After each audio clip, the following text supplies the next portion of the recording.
দর্শক, বুদ্ধি থাকলে কাজের অভাব হয় না। ধান দেওয়ার কোনো সমস্যা হয় না। এটা হচ্ছে চাকলা কাঁঠালতলার কেশপুর চাকলার খাদ্যের ওষুধ ভাই। এই মোটর সাইকেলে করে পাকিস্তানি জাপানি গাড়ি মোটর সাইকেলে ধান হচ্ছে। তো ভাইয়ের কাছ থেকে আমি একটু শুনলাম যে 1 বিঘি বইয়ের ধান ভাই একবার এই গাড়িতে বইছে 16 খেপে। খুবই ভালো একটা মানুষ, খুব ভালো মানুষ ভাই। তো দেখুন আমাদের বাংলাদেশেও এমনভাবে ধান বয় এখনও, হয়তো গাড়ি পাচ্ছে না অথবা যে কোনো জায়গায় এই গাড়িতে এসে ধান বয় আর কি।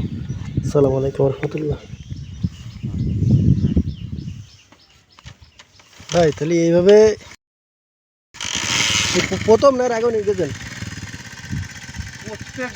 প্রত্যেক বছর এভাবে বয় না? ঠিক আছে।